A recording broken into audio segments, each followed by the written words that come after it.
दोस्तों, अगर आपने जेसन हॉरर स्टोरी पार्ट 1, 2 और 3 नहीं देखी है तो पहले आप उसे देख लें, वरना ये स्टोरी आपको समझ में नहीं आएगी। पिछली वीडियो में आपने देखा था कि गुल्ली बुल्ली टोनी के साथ अपने घर जा रहे थे, तभी अचानक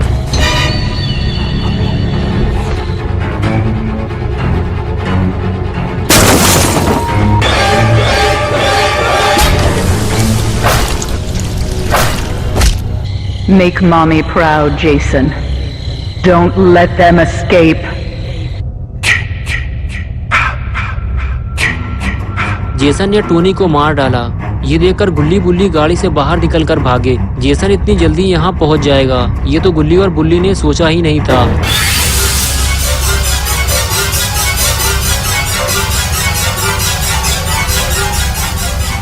गुल्ली और बुल्ली चिल्लाते हुए वापस आए और कहने लगे, सब लोग जल्दी निकलो यहाँ से, जेसन आ गया है और उसने टोनी को कार के अंदर ही मार दिया है और हम सब भी एक एक करके मरने वाले हैं। ये सुनकर सबकी हालत खराब हो गई, लेकिन टोनी का दोस्त गुल्ली और बुल्ली पे भड़क गया और कहने लगा, तुम लोगों का ही ये काम है, तुम लोगों ने ही टोनी को मारा है। और तभी अचानक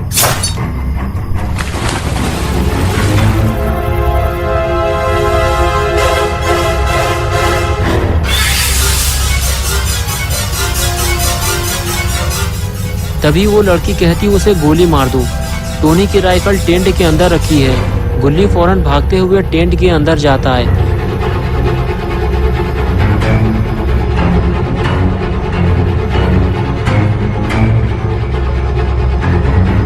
लेकिन गुल्ली एक बेवकूफ़ी कर देता है। वो दौड़कर जेसन को एक जोरदार किक मारता है, लेकिन जेसन पर उस किक का कोई असर नहीं होता। गुल्ली खुद उल्टा मुसीबत में फंस जाता है। लेकिन तभी गुल्ली राइफल ले आता है और देखते ही देखते वो जेसन को गोली मार देता है। Jason, my boy, do you know what your gift is? No matter what they do to you, you cannot die. You can never die. लेकिन जेसन मरता नहीं है, बस वो थोड़ी देर के लिए फ्रीज हो जाता है। और तभी बुल्ली दौड़ता हुआ जाता है और जेसन का मास्क उतारने की कोशिश करता है और कुछ ही देर में वो जेसन का मास्क उतार लेता है और उसे लेकर गुल्ली के पास जाता है और उसे जेसन का मास्क दिखाता है। गुल्ली मास्क देखकर बहुत खुश होता है, लेकिन इन दोनों को कहीं इसकी कीमत ना चुकानी पड़े। और अब आगे की स्टोरी देखते हैं।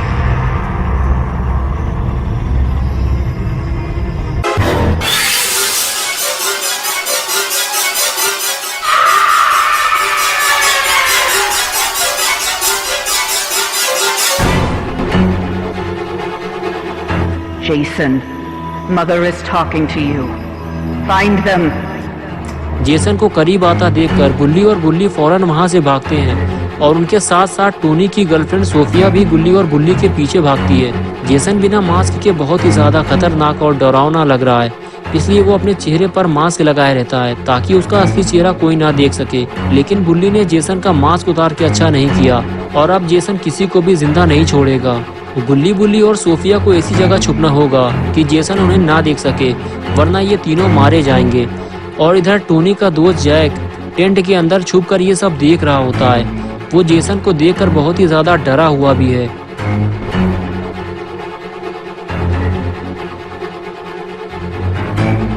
जेसन के दूर जाते ही जैक वहां से भागा और भागकर वो सीधे पानी में कूद गया।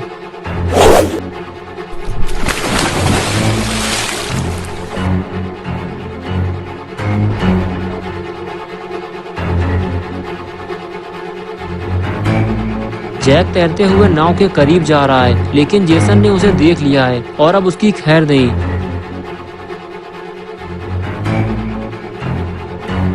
जैक नाव में छुपकर लेट गया है। वो जेसन के हाथों मरना नहीं चाहता, लेकिन जेसन अब उसे नहीं छोड़ेगा। जैक पानी में जाकर फंस चुका है। उसे पानी के अंदर नहीं बल्कि बाहर भागना चाहिए था। जैक जेसन को आते हुए देख रहा है, लेकिन उसे ऐसा लगता है कि जेसन उसे नहीं ढूंढ पाएगा। Make them remember me, Jason. Make them remember. Look what they did to you, Jason. Kill them.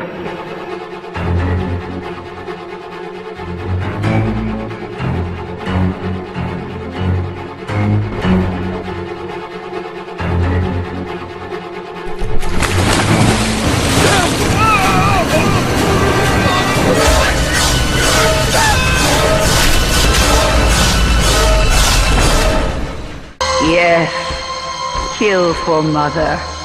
बेचारा जैक मारा गया और इधर गुल्ली बुल्ली और सोफिया मौके का फायदा उठाते हैं। जेसन आसपास नहीं है, यही अच्छा मौका यहाँ से निकल लिया जाए।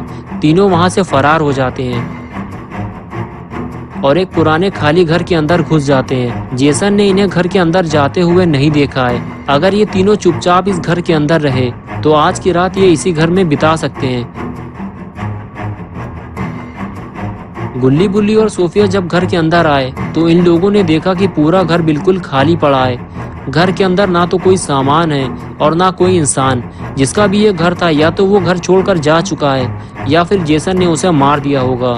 गुल्ली बुल्ली और सोफिया आगे बढ़ते हुए घर को चारों तरफ से देखते हैं कि घर कहीं से टूटा फूटा तो नहीं है। जब तीनों को इस बात की तसल्ली हो जाती है कि यह घर पूरा सही सलामत है और आज की रात यहीं गुजारी जा सकती है तो फिर तीनों आराम से बातें करना शुरू करते हैं। गुल्ली कहता है, मुझे तो ये समझ में नहीं आ रहा कि जेसन आखिर बेकसूर लोगों को क्यों मार रहा है। जितने भी लोगों को इसने मारा है उन लोगों ने इसका क्या बिगाड़ा था। गुल्ली बोला, मैं तो इसे मारना चाहता हूँ लेकिन नहीं मार सकता क्योंकि मेरे पास कोई हथियार नहीं है और इसके पास एक बहुत बड़ा खंजर है। तभी सोफिया कहने लगी, लोग जेसन के बारे में अलग अलग स्टोरी सुनाते हैं लेकिन टोनी ने मुझे बताया था कि जेसन बचपन से ही थोड़ा अजीब था। उसका चेहरा कुछ ठीक नहीं था। लोग उसे हैरत भरी नज़रों से देखते थे और बच्चे उसे बहुत परेशान करते थे। कहते थे कि तुम भूत हो। जेसन की माँ का नाम पैमेला वुरहीस था और लोग पैमेला को भी ताने मारते थे और बुरा भला कहते थे। आखिरकार लोगों से परेशान होकर पैमेला ने अपना घर छोड़ दिया और जेसन को लेकर शहर से दूर क्रिस्टल लेक चली आई और यहाँ एक छोटे से घर में रहने लगी। लेकिन जेसन और पैमेला को यहाँ भी सुकून नहीं मिला क्योंकि यहाँ अक्सर टूरिस्ट आया करते थे और कैंप लगाकर मौज मस्ती किया करते थे। एक बार तो हद हो गई, कुछ लोगों ने जेसन को उठाकर पानी में फेंक दिया। सारा दिन गुजर गया लेकिन जेसन घर नहीं पहुंचा तो पैमेला ने उसे ढूंढना शुरू किया। ढूंढते ढूंढते वो लोगों के पास पहुंची जिन लोगों ने कैंप लगाए हुए थे। तो उन लोगों ने बताया कि हाँ, हमने एक लड़के को देखा था जो काफी डरावना था, इसलिए हमने उसे उठाकर पानी में फेंक दिया था। पैमेला ये सुनकर बहुत गुस्सा हुई और कहने लगी, वो मेरा बेटा था, वो अब तक घर नहीं पहुंचा है, यानी कि वो डूबकर मर गया है क्योंकि वो अच्छी तरह से तैरना नहीं जानता था। तुम लोगों ने जेसन को मार डाला, इसलिए अब तुम लोगों को भी जिंदा रहने का कोई हक नहीं है। ये कहते हुए पैमेला ने उन पर हमला कर दिया। पैमेला के पास एक तेजदार हथियार था जिसे मिशेटी कहते हैं। उसी मिशेटी से पैमेला ने सबको मार डाला लेकिन उनमें से एक लड़की बचकर भागने लगी। पैमेला उसके पीछे भागी तो उसने पैमेला को जोरदार धक्का मारा जिससे पैमेला गिर गई और उसके हाथ से उसकी मिशेटी भी गिर गई। लड़की ने फौरन मिशेटी उठा ली और उसी मिशेटी से पैमेला के गले पर वार किया जिससे पैमेला का सर उसके धड़ से अलग हो गया और वो लड़की वहां से भाग निकली। लेकिन जेसन मरा नहीं था, वो वहीं जंगल में छुपा हुआ था और कुछ देर बाद जेसन अपनी माँ को ढूंढता हुआ वापस आया तो उसने देखा कि पैमेला का सर और धड़ अलग अलग पड़े हुए हैं। पैमेला मर चुकी थी। जेसन अब बिल्कुल अकेला हो गया था। उसने पैमेला का सर उठाया और अपने घर ले गया और तभी जेसन को एक आवाज़ सुनाई दी, जेसन मार डालो उन सभी को जिसने तुम्हारे साथ और मेरे साथ अच्छा नहीं किया, मारो उन्हें अपनी माँ के लिए। और उसके बाद से ही जेसन खूनी बन गया।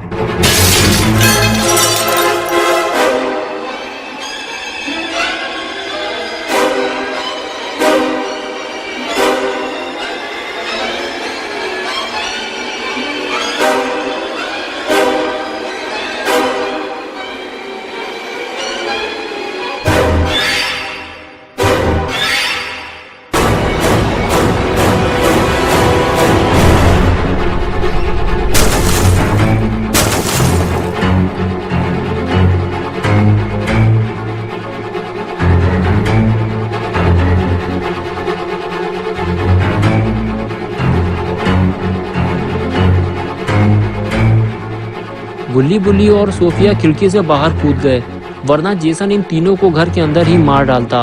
गुल्ली बुल्ली और सोफिया तीनों दुम दबाकर वहां से भागे और पेड़ों के बीच जाकर छुप गए और जेसन के चले जाने का इंतजार करने लगे। तीनों को इस बात की उम्मीद थी कि जेसन उन्हें ढूंढता हुआ इधर जरूर आएगा और कुछ ही देर में जेसन तीनों को ढूंढता हुआ आगे निकल गया। गुल्ली बुल्ली और सोफिया उसे जाता हुआ देख रहे थे और चुपचाप खामोशी से खड़े हुए थे क्योंकि थोड़ी सी हरकत इन लोगों के लिए मुसीबत बन सकती थी। They can't hide. There's no place to hide. Find them. Jason जैसे ही थोड़ी दूर गया, गुल्ली बुल्ली और सोफिया वहां से भागे। इन तीनों को छुपने का कोई नया ठिकाना ढूंढना होगा जहां जेसन आसानी से ना पहुंच सके, और ऐसा ही एक ठिकाना इन तीनों को मिल गया है। लेकिन गुल्ली को इस बात का डर सता रहा है कि कहीं ये जेसन का घर तो नहीं है, वरना हम लोग मुसीबत में फंस जाएंगे। बुल्ली कहता है कि अगर ये जेसन का घर हुआ तो उसकी माँ का कटा हुआ सर इस घर में जरूर होगा, चलो चल कर देखते हैं। ये कहकर तीनों उस घर के अंदर जाने लगते हैं। लेकिन ये घर पहले वाले घर से भी ज्यादा पुराना लग रहा है। गुल्ली बुल्ली और सोफिया जैसे ही घर के अंदर पहुंचे तो उनकी नजर कटे हुए सर को ढूंढने लगी, लेकिन यहाँ तो कोई भी कटा हुआ सर नहीं रखा है। ये घर तो पूरा खाली है। लेकिन सामने एक और दरवाजा लगा हुआ है। गुल्ली आगे बढ़ते हुए दरवाजे तक जाता है और डरते हुए दरवाजा खोल देता है।